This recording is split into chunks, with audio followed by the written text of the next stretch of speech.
नमस्कार YouTube family, तुमचं सर्वांचं स्वागत आहे माझ्या या यूट्यूब चॅनलवरती.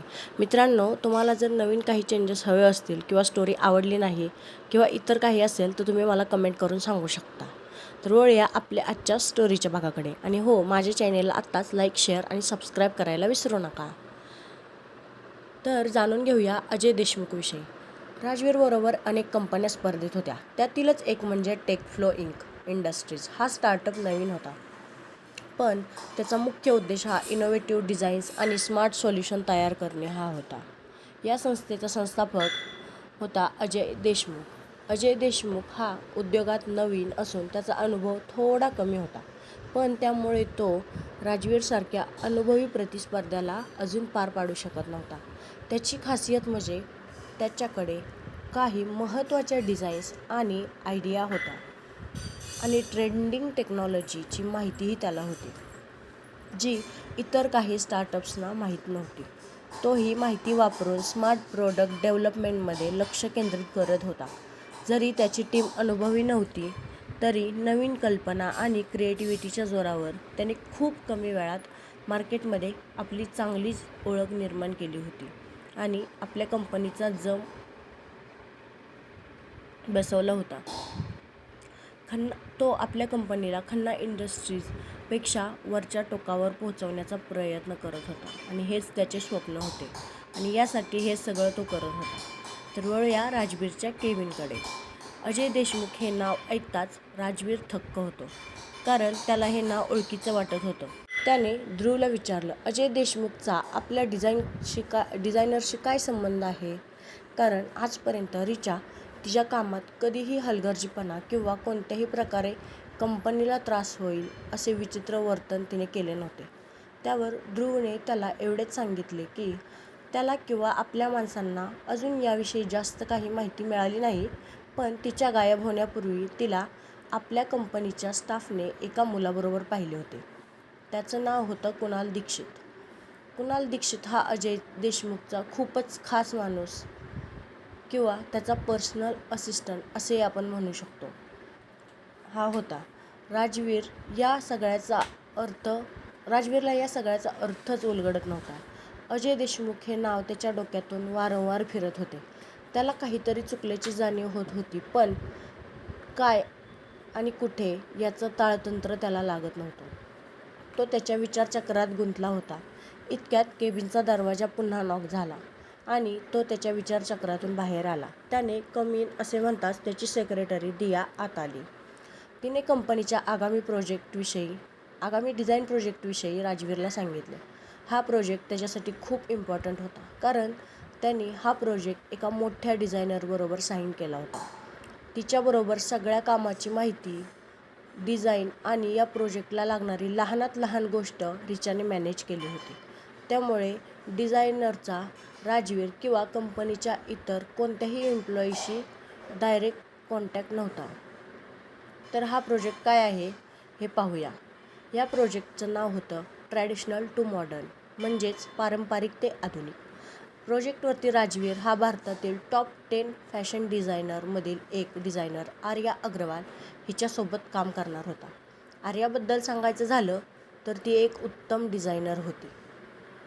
तिचं स्वप्न होतं ट्रॅडिशनल टू मॉडर्न, हे तिचं स्वप्न होतं. तिने यासाठी खूप मेहनत घेतली होती. आर्या तिचं काम, तिची वेळ आणि कर्मचारी इतकेच नव्हे तर तिचे पार्टनर्स, तिचे कलीग आणि इतरही सर्वांसोबत अगदी पंक्च्युअल होती.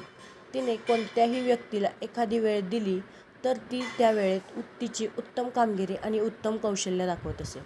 तिच्या याच कामामुळे आणि जबरदस्त क्रिएटिव्हिटीमुळे तिने टॉप 10च्या यादीत आपलं नाव प्रस्थापित केलं होतं. त्यांचा हा प्रोजेक्ट त्यांना 10 दिवसात मीडिया आणि जगासमोर आणायचा होता आणि अगदी तसाच कॉन्ट्रॅक्ट राजवीर आणि आर्या या दोघांनीही साईन केला होता. राजवीर आणि त्याच्या टीमकडे फक्त 10 दिवस उरले होते. आर्याने तिला अगोदरचं काम पेंडिंग असल्यामुळे या प्रोजेक्टची सगळी जबाबदारी रिचाला दिली होती. तिने तिचे खास डिझाईन्स रिचाला दिले होते आणि त्यानुसार आउटफिट बनवून घे असे सांगितले होते. ती कालपासून तिच्याशी कॉन्टॅक्ट करण्याचा प्रयत्न करत होती, पण रिचाशी काहीही कॉन्टॅक्ट होत नव्हता. त्यामुळे तिने थेट राजवीरला कॉन्टॅक्ट केला आणि त्याच्या कंपनीतील लोक किती बेजबाबदार आहेत हे सुनवायला सुरुवात केली.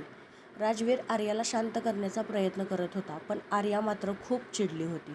इतक्यात राजवीरच्या केबिन डोअरवर पुन्हा नॉक झालं आणि एक व्यक्ती कोणतीही परवानगी न घेता आत आला आणि समोरील सोफ्यावर जाऊन बसला. त्याचं हे असं वागणं पाहून कोणालाही आश्चर्य वाटलं नाही, कारण तो व्यक्ती दुसरा तिसरा कोणी नसून राजवीरचा लहानपणीचा आणि जिवलग मित्र विजय होता. विजय मल्होत्रा हे त्याचं नाव होतं. विजय मल्होत्रा हे नावही तितकंच फेमस होतं. विजयच्या नावावर 7 स्टार हॉटेल्स, त्याचबरोबर मॉल्स आणि अनेक कॉलेज इन्स्टिट्यूट रजिस्टर होते. त्याने प्रत्येक शहरात मल्होत्रा इंडस्ट्रीजच्या नावाने मॉल उभे केले होते. त्यापैकी आपण काही मॉल्सची नावे जाणून घेऊया. Galaxy Mega Mall, Crystal Square, City Centre Plaza अशी त्याच्या नामांकित हॉटेल्सची नावं होती. तर Royal Orchid Palace, Sea Breeze Retreat, Urban Nest Suite ही त्याच्या हॉटेल्सची नावे होती. आणि Global Tech Institute, Bright Future Academy, Elite Business School ही त्याची प्रसिद्ध इन्स्टिट्यूट होते. विजय येताना एकटा आला नव्हता, तर तो त्याच्याबरोबर एक बॉम्बही घेऊन आला होता आणि तो काही विचार न करता तो बॉम्ब राजवीरच्या केबिनमध्ये फोडणार होता. त्या बॉम्बचे नाव होते अजय देशमुख. विजयने सांगितले की अजय देशमुख याने 2 दिवसात एक फॅशन शो ऑर्गनाईज केला आहे आणि त्याचे आउटफिट ऑनलाईन ट्रेंड करत आहेत. हे ऐकून केबिनमधीलच सर्वांना धक्का बसला, पण फक्त केबिनमधीलच नाही तर फोनवर असणाऱ्या आर्यालाही हे सगळं ऐकून धक्का बसला होता.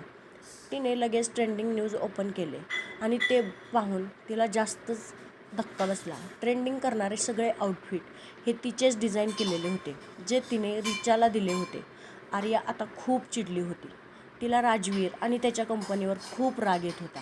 तिने रागाने फोन कट केला आणि तिच्या सेक्रेटरीला ईशाला बोलवलं.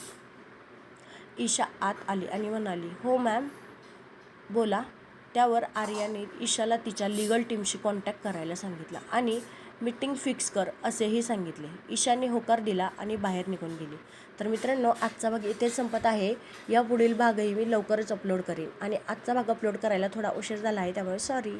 Bye bye.